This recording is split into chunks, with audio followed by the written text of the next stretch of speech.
The fluorescent lights hummed overhead like a drone engine that never powered down. Elena Martinez moved through Cedar Creek Medical's ICU with the precise economy of motion that came from 18 years of triaging battlefield wounds, though the residents passing her in the corridor saw only another night shift nurse in rumpled scrubs, her dark hair pulled back so tight it seemed designed to erase her presence entirely. The smell of antiseptic and stale coffee hung in the climate-controlled air, mingling with something underneath, the particular reek of human bodies fighting sepsis, a scent that didn't fade no matter how many times you washed your hands. She'd learned to read it like a medical chart. At 02 for 7 hours, Cedar Creek Medical didn't distinguish between the famous and the forgotten. Everyone bled the same color. Bed 7 held Commander James Rourke, his chest rising and falling against the weight of a fever that was winning. Sepsis had colonized his bloodstream through a surgical site that should have been nothing, a routine hernia repair 3 days ago, clean entry, experienced surgeon, all the protocols observed. And yet here he was, his core temperature spiking to 103.8, his white count at 18,400, his body mounting a rebellion it didn't have the resources to win. Elena checked his for placement without asking permission, her fingers, scarred across the knuckles from shrapnel that had never quite extracted itself completely, steady as a surgical laser as she adjusted the fluid rate. No one asked her to be there. No one ever did. She simply arrived where she was needed, did the work no one else noticed, and disappeared again.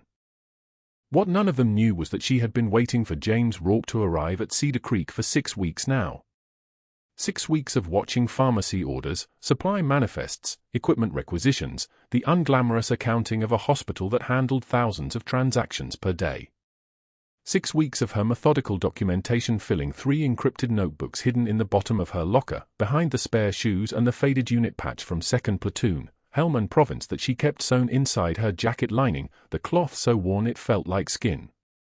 James Rourke had led her son through 3 deployments across lunar terrain that turned men into ghosts. He had brought her boy home twice. The 3rd time, he'd brought him home in a flag-draped transfer case. The door to the ICU suite opened at 0251, and Dr. Marcus Mercer entered with a kind of presence that filled a room the way water fills a glass, inevitable, without urgency, certain of its place. He was old enough to have accumulated authority like interest on a compound investment, young enough that his surgical skills hadn't started their decline into trembling precision. He wore his white coat like a man wore power, as something so natural he never thought to question it. His eyes moved across the monitors, across the ventilator settings, across the drip rates and medication orders, and then they found Elena, and something in his expression shifted. Not dramatically.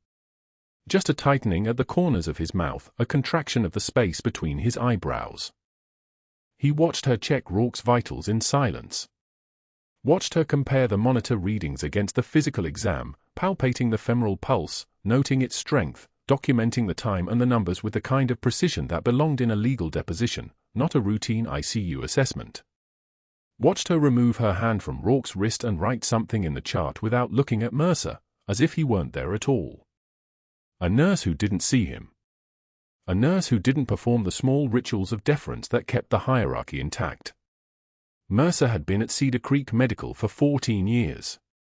In that time, he had cultivated certain arrangements.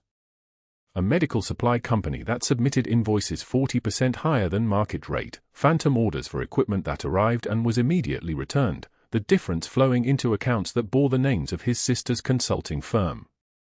A laboratory that billed for tests ordered twice, once for the patient, once for a ghost entry that went directly to phantom billing. A pharmacy partner who understood that the hospital's medication costs could absorb certain price fluctuations if one knew how to ask. It was elegant, sustainable, and invisible. Mercer had learned the password to invisibility: you simply acted as if everyone around you was equally invisible. Until 6 weeks ago, when a new night shift nurse started at Cedar Creek Medical. A woman in her mid-40s with no social media presence, no visible family, no Instagram account documenting her hospital lunches or her weekend yoga. A woman who moved through the ward like she was cataloging it. A woman whose documentation was so thorough, so precise, so mathematically exact that any auditor with eyes could follow the thread from inflated supply orders directly to Mercer's department. Elena finished her assessment and turned to leave. She didn't acknowledge him. She simply moved past with a kind of professional courtesy that was actually a form of contempt, the courtesy you showed someone who didn't matter enough to warrant a real response. Her shoes made no sound on the polished tile. Mercer watched her disappear into the supply room, and something in his chest shifted into a different shape entirely. Not anger yet. Calculation. He pulled Rourke's chart up on the monitor beside the bed. The patient was stable enough, fever managed, antibiotics running at appropriate intervals, nothing that suggested immediate decompensation. But Mercer understood something about hospitals that most people missed. A hospital was a system, and a system was only as strong as its weakest point. Rourke was Navy, which meant Rourke had family, which meant Rourke had people outside the hospital who cared. And if something went wrong with a high-profile Navy patient, certain people would want to know exactly why. Certain people might ask questions about the pharmacy invoices. Certain auditors might trace those questions into his department. Certain investigations might unravel the careful machinery he'd constructed over 14 years. Elena Martinez needed to be gone before that happened. And Mercer had just spent 6 weeks watching her do nothing but her job, which meant he knew exactly how to make it look like her job was the problem.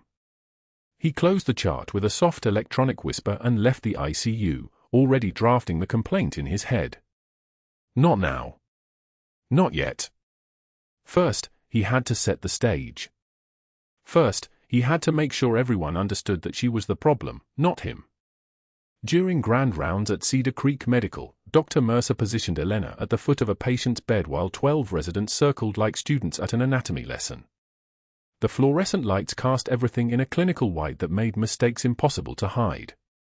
He held up her notation from the previous shift, her careful documentation of a medication order that didn't align with standard protocol for sepsis management. This, Mercer said, turning the chart toward the residents with theatrical slowness, is what happens when nurses forget their lane. He didn't look at Elena. He looked at them. Double-checking physician orders.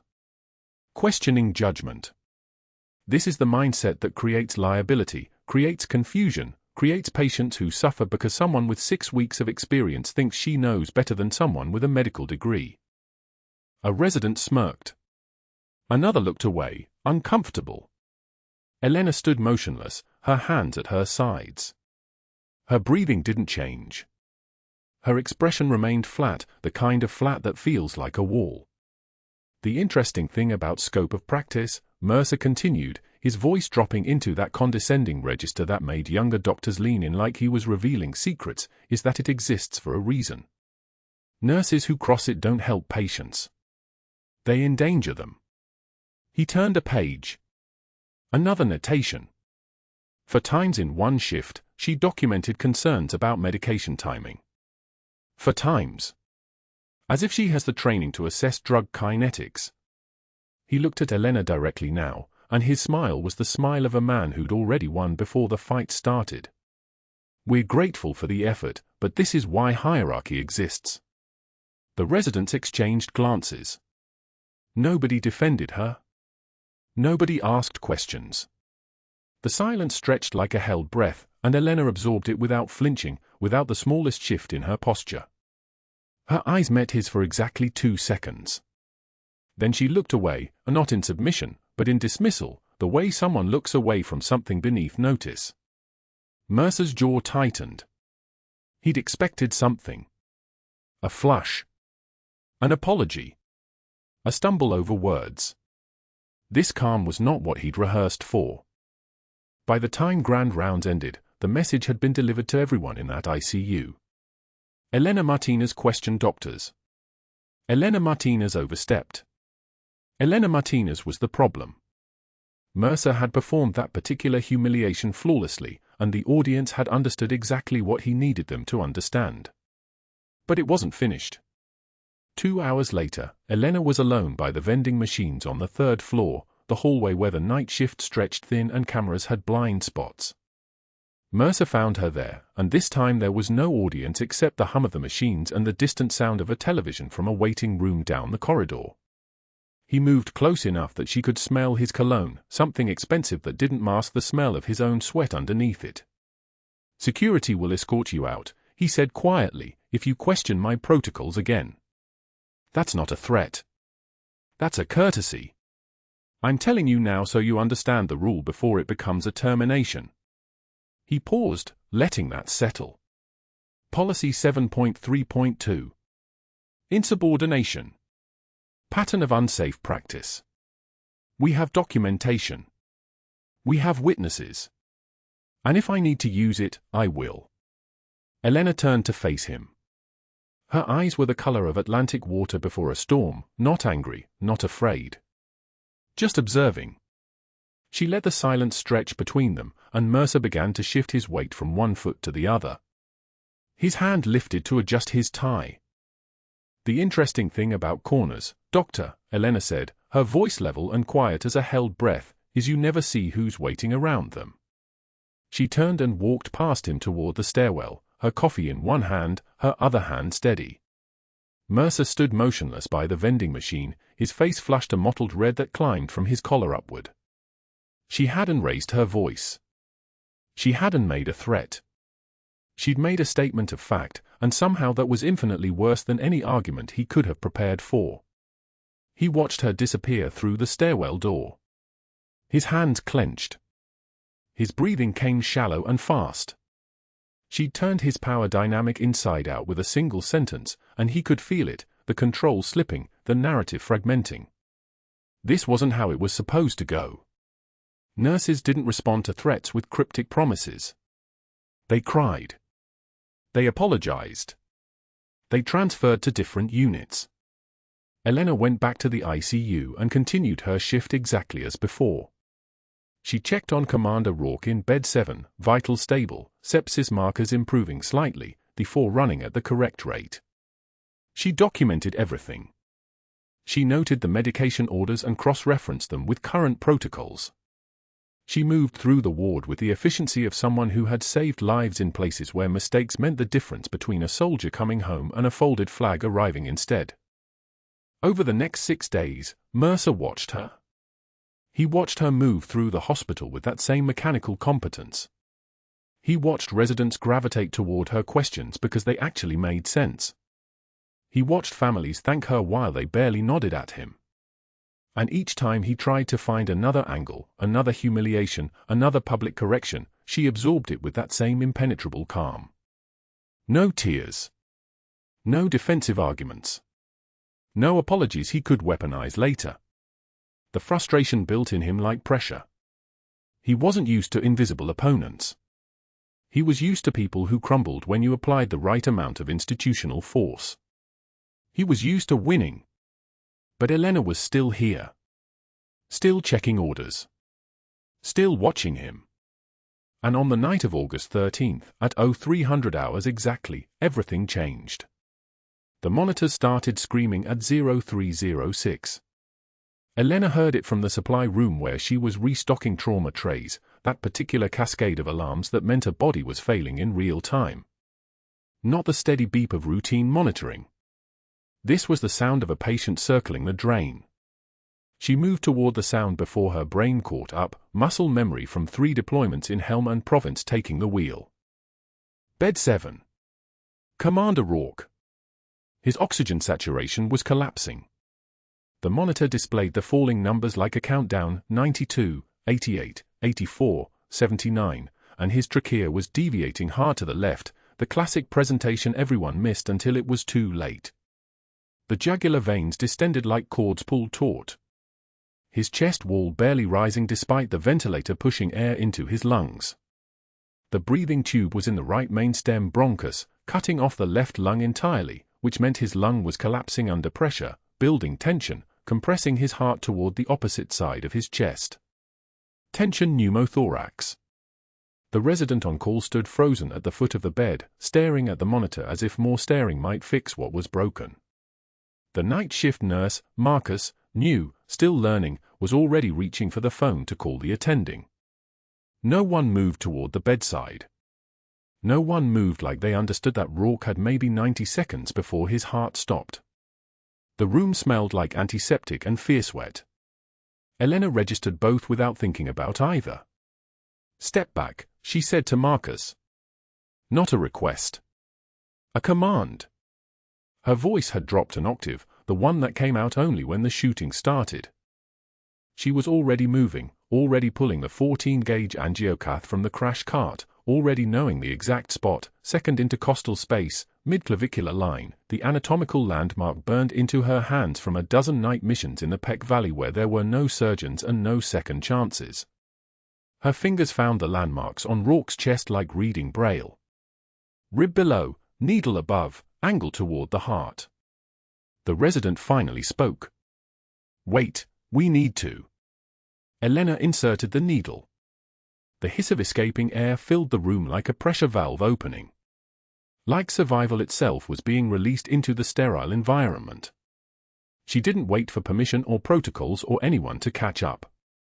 The oxygen saturation numbers on the monitor started climbing. 68, she advanced the catheter over the needle. 72, withdrew the needle and secured the line.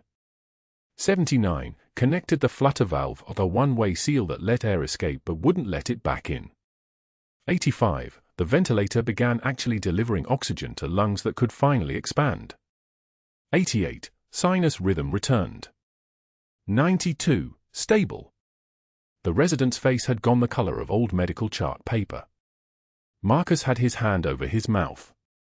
The sound of the ventilator was normal now, steady, rhythmic, the sound of a body that was going to survive this shift. Elena stepped back from the bed without looking at anyone. She didn't wipe her hands on her scrubs. She didn't acknowledge the stares.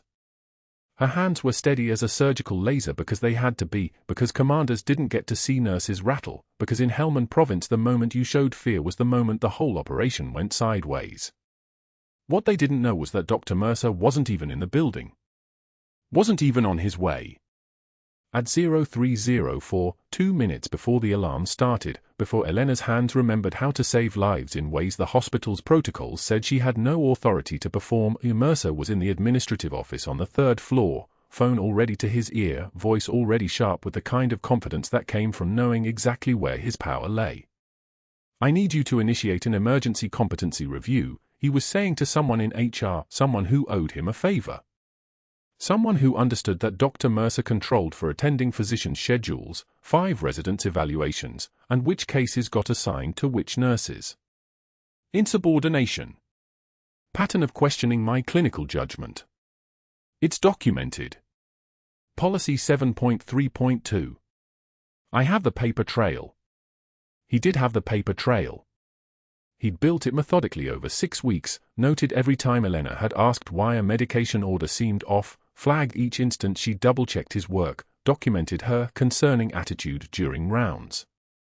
The forms were already prepared, dated, stamped with the kind of institutional authority that turned opinions into facts. Tonight, the HR voice asked. Hesitant. Mercer didn't hire people comfortable with hesitation. Yes. Tonight. I want security standing by. She's become a liability to patient care and we need to move before this becomes a liability for the hospital. The words had the texture of truth because Mercer had learned something crucial about institutions. They were built on paperwork, not reality. You could have the best intentions or the worst ones, and if you documented it correctly, if you cited the right policies, if you built your case with enough bureaucratic scaffolding, no one questioned the foundation. He didn't know, couldn't know, that at that exact moment, Commander James Rourke's left lung was collapsing under pressure. That a nurse he'd spent 6 weeks trying to destroy was already moving toward a patient he'd never connected her to. That his entire strategy of using paperwork as a weapon was about to meet someone whose hands had learned the difference between procedure and survival.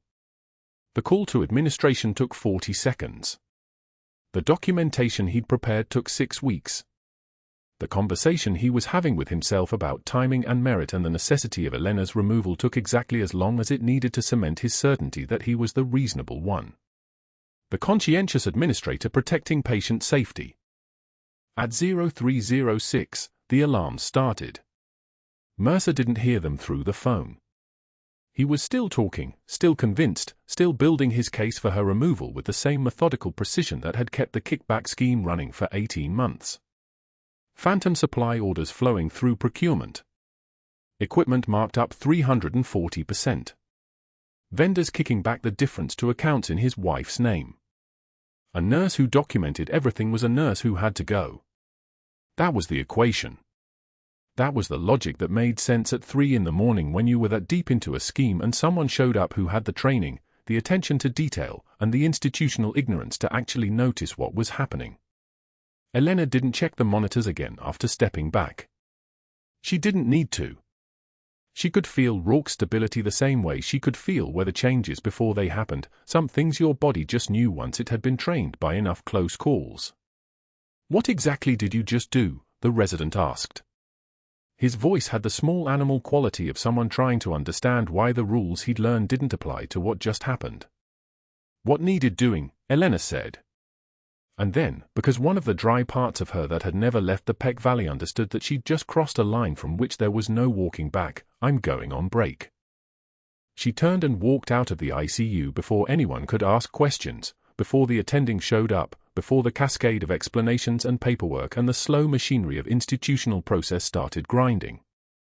The patch was still in her jacket pocket, faded 2nd Platoon insignia, sewn into the lining by her own hands during a deployment that felt like someone else's lifetime. Behind her, Marcus was already calling cardiology. The resident was staring at the monitor like it might explain what protocol he'd just watched being violated. And Dr. Mercer was finishing his call to HR, confident that by morning shift change, Elena Martinez would be escorted out and his exposure would be walking away with her. What happened next would end one career and rebuild another from the ground up. The room erupted. Alarm screaming. Ventilator shrieking. The monitor spiking with a rhythm that meant death was already writing the discharge summary. Commander Rourke's oxygen saturation dropped from 94 to 87 to 72 in the span of 3 heartbeats. His trachea deviated hard to the left. Jugular veins distended like cords about to snap. Tension pneumothorax. The kind of emergency where every second of hesitation costs a life. Elena didn't wait for the code team. She didn't wait for Dr. Mercer. She didn't wait for permission that would never come from a man already on the phone with administration, already building the case that would terminate her before sunrise. Muscle memory took over. Her hands moved on their own, muscle and training speaking louder than the voice in her head screaming that this was protocol violation, career suicide, everything the hospital had warned her against. She grabbed a 14-gauge needle from the crash cart. Chest wall sterilization took for seconds. Her fingers found the second intercostal space at the midclavicular line through pure tactile memory, muscle memory from 13 years of training, from Helmand Province to Kandahar to forward operating bases where there was no code team, no backup, only the understanding that hesitation killed people. The needle went in. 40 seconds. That's all it took. The angiocath slid through skin and muscle and pleural lining until the pressurized air met the needle and the hiss came. That unmistakable sound of a pneumothorax decompressing, a sound like breath escaping from a drowning man finally breaking the surface. Sinus rhythm. The monitor straightened. The oxygen saturation climbed, 75. 82, 88. 94, stable. Rourke's eyes flickered. His color changed from the blue-gray of dying to the pink of living. The room went dead silent except for the now normal rhythm of the ventilator, the beeping of a heart that had seconds ago been writing its own epitaph. Elena stepped back from the bed. She'd already moved to pull the needle out, to secure the catheter, to do what came next in the sequence of a procedure that had just become her professional execution. Her badge was still clipped to her scrub pocket. Still there. Not for long. Dr. Mercer arrived 90 seconds later, his phone still in his hand, his face cycling through surprise to confusion to rage when he realized what had happened. Elena was already documenting. Vital stable. O2 sat recovering. Patient responding. The chart spoke the truth, she had just saved Commander Rourke's life using an emergency needle decompression for tension pneumothorax, a procedure that existed outside the scope of practice for registered nurses at Cedar Creek Medical, a procedure that violated Policy 7.3.2 subsection D, the exact regulation he'd invoked at the vending machines as her warning. "Step away from that patient," Mercer said. "Not a question. A command." His voice had the tone of a man who'd already written the ending and was simply reading it aloud to confirm the words made sense. Elena set her pen down. She turned to face him with the kind of composure that comes from having already survived impossible things. Cold. Flat. Her eyes said nothing. Her face said nothing. Her silence said everything. "Badge." "Now," he said. She unclipped it from her pocket and held it out. He snatched it from her hand without making eye contact, as if touching her would contaminate him. Her access to Cedar Creek Medical, to its systems, its supply orders, its documentation trails, everything she'd been building evidence on, was terminated in the space of a breath. "You're suspended effective immediately pending investigation," Mercer said. "Security will escort you from the building. Don't come back without explicit written authorization from hospital administration. And understand something, nobody saves careers by breaking protocol. You just ended yours." He turned and walked away without waiting for a response. Elena didn't give him one. She simply stood there, a nurse who no longer had authorization to be a nurse, her covert mission to monitor Commander James Rourke's recovery now catastrophically compromised because she'd chosen his life over her cover. The mission parameters were clear: stay embedded, stay invisible, stay employed long enough to confirm his security protocols were sound during his stateside medical treatment. The Pentagon had placed her here specifically because Rourke was a target, because 3 separate intelligence briefings had flagged threats to his life, because someone wanted him dead and Elena's job was to make sure that someone failed. Now she was walking out of the hospital with her locker being cleared by a security guard who'd been instructed to watch her. Her son found her at dawn. She was sitting at the kitchen table in yesterday's scrubs, the fabric still damp from the overnight humidity that had come through Atlanta like a warning. The faded 2nd Platoon patch from Helmand Province was in her hands, the one she kept sewn into her jacket lining as something between a talisman and a secret. It was from the deployment that had sent her son through 3 back-to-back rotations. From the deployment where he served under Commander James Rourke. From the deployment where she'd lost 2 operators she'd trained, where she'd held pressure on wounds she couldn't stop, where she'd learned that some promises you make to protect the people you love can't be broken even when breaking them would save your career. "Mom." His voice was the voice of a child who'd learned to recognize the specific quietness of his mother's grief. "Why are you home?" Elena looked at the patch in her hands. She didn't know how to explain that she'd been fired for saving a man's life. She didn't know how to tell him that the mission that had brought her to Cedar Creek was now in free fall. She didn't know how to break the silence without breaking something inside him. "I'm sorry, baby," she said. That was all. Just that. Because the rest of the truth was classified, compartmentalized, locked behind non-disclosure agreements that meant she could be imprisoned for explaining why his commanding officer's sepsis mattered, why the Navy had placed her in that hospital, why she'd committed what the hospital considered a crime to save Rourke's life. Her son sat down across from her.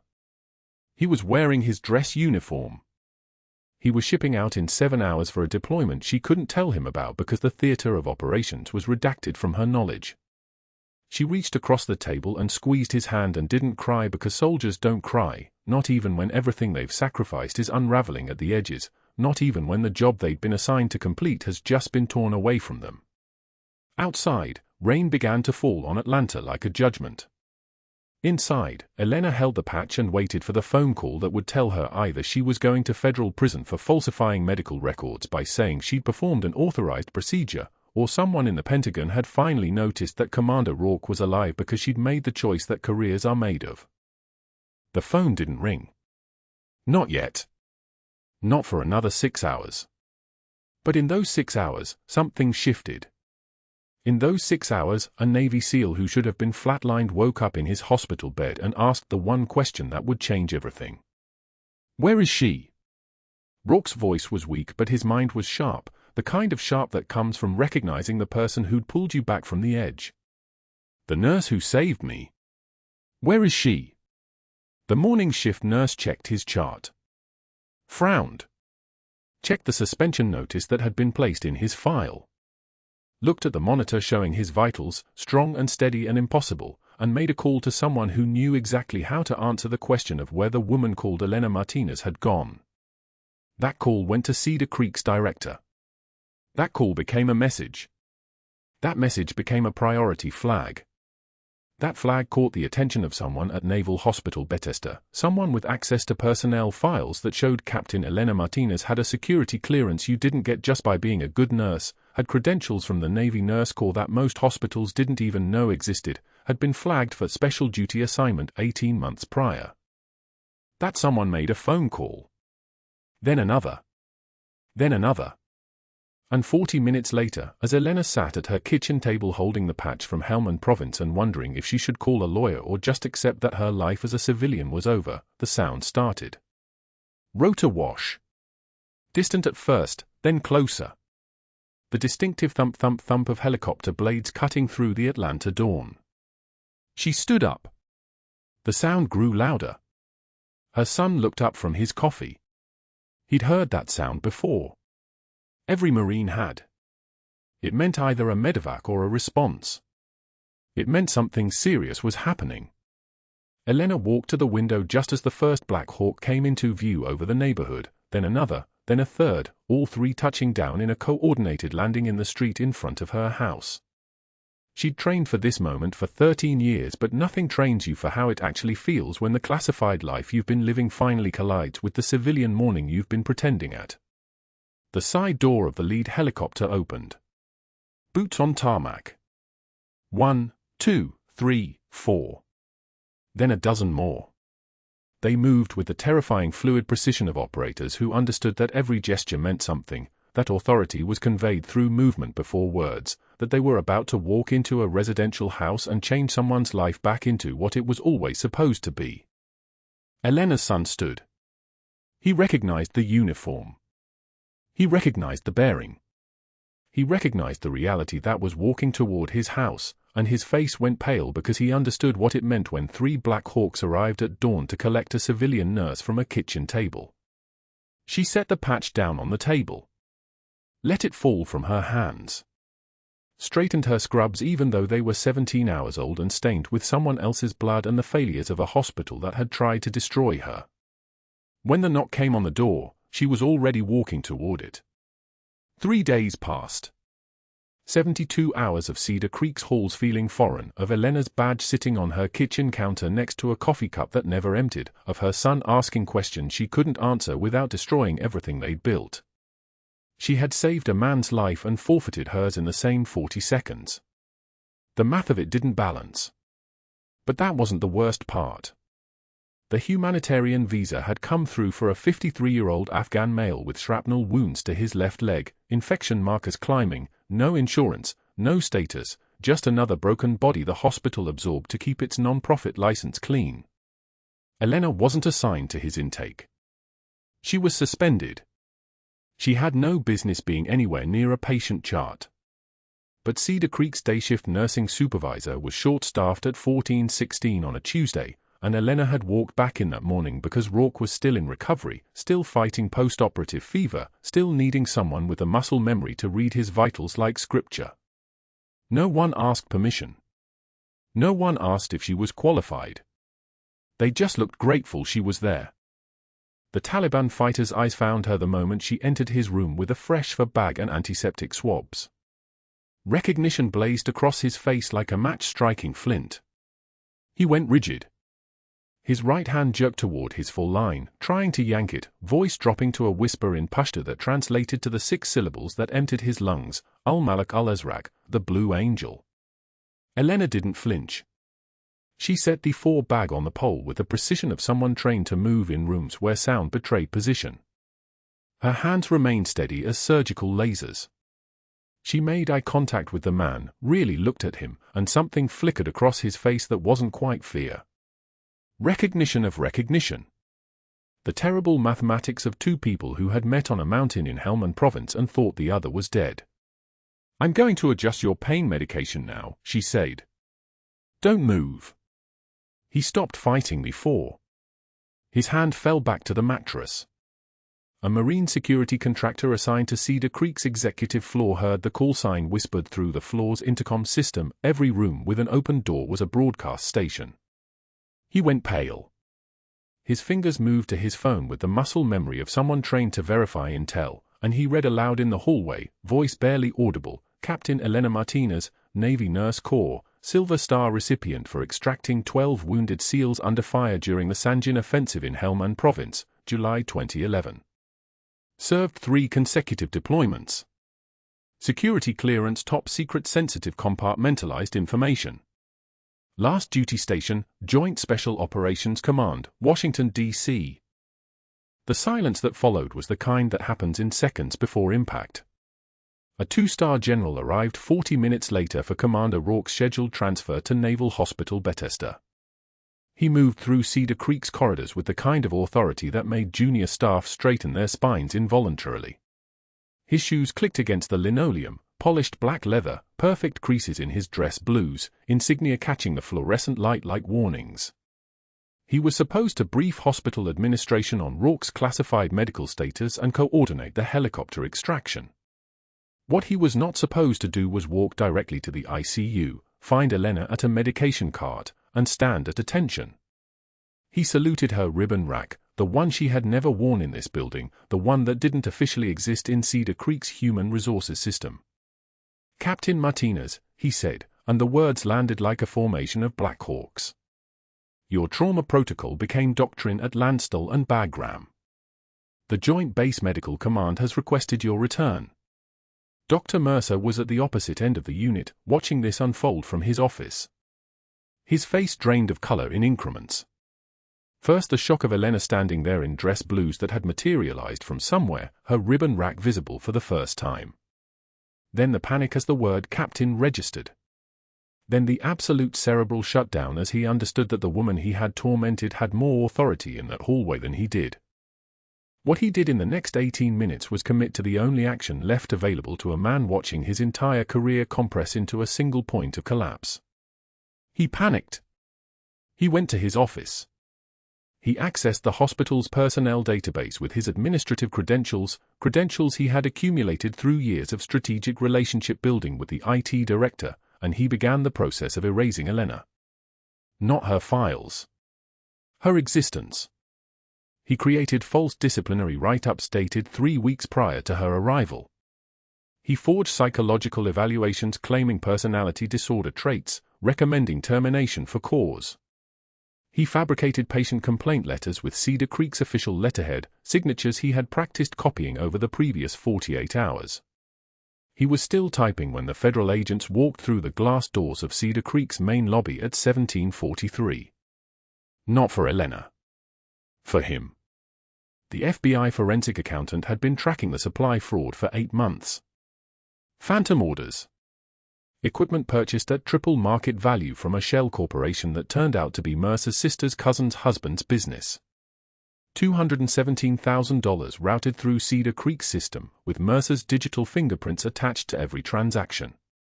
What had tipped the investigation into high priority was the forgery he'd just uploaded to Cedar Creek's main server. The attempt to destroy Elena's records had pinged an automated alert on the forensic accounting department's monitoring software. They had watched him do it in real time. Mercer was handcuffed in his office while he was still at his desk, fingers still on the keyboard. The click of the cuff sounded like a period at the end of a sentence no one wanted to read. An FBI special agent recited his rights while Cedar Creek's night shift gathered at the unit periphery, watching in the kind of silence that happens when a person's entire constructed identity collapses in real time. They walked him past the vending machines where he had threatened Elena, the same vending machines where she'd bought cheap coffee and endured his lectures about scope of practice. The staff watched without comment as he was escorted toward the exit. No one spoke. No one moved. The only sound was the mechanical whir of the vending machine cycling through its inventory, and Mercer's shoes dragging slightly, resistance or despair, it didn't matter which. 2 years later, Elena's son saw him at a strip mall urgent care in the suburbs of Atlanta. He was wearing a medical supply uniform with a name tag that read Steve. He was stocking shelves with ace bandages and trauma tape, the uniform of a man who had been erased from medicine's professional infrastructure, who had lost his license with the same bureaucratic efficiency he'd once wielded as a weapon. The son didn't speak to him. He simply left the store and called his mother. He flinched when a doctor walked in, he said. Like the name triggered something. Like muscle memory of what he used to be. Elena was in dress blues at Rourke's promotion ceremony. Captain to Rear Admiral. 23 years of service, Helmand deployments, 3 command rotations, and now he was promoted with full honors, and Elena was there in the section reserved for his essential personnel. Around them sat SEALs from his old platoons, Marine Force recon operators, intelligence officers who had operated under his command in places that didn't appear on maps.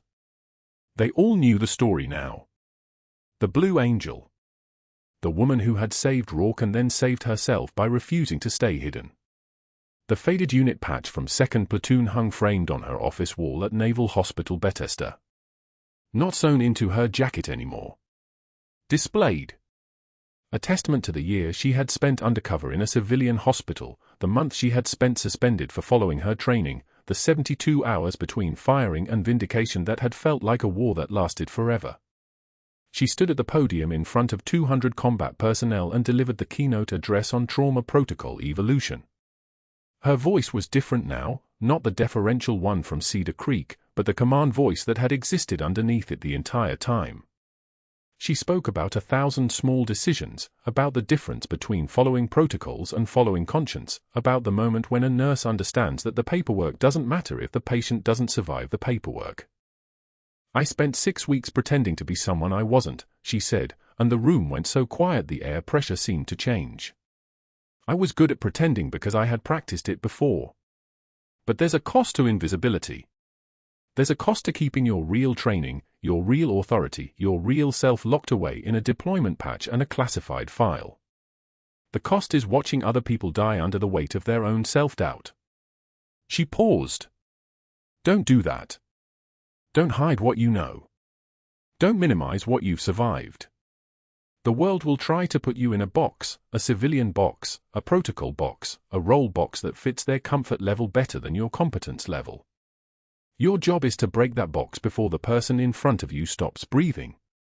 3 months later, she was training the next generation of combat nurses, 40 of them, fresh from the Naval Medical Training Center, learning not just the technical mechanics of trauma response but the ethical mechanics of knowing when authority comes from a title and when it comes from muscle memory and when it comes from simply being willing to do what everyone else is trained to do but too afraid to actually do.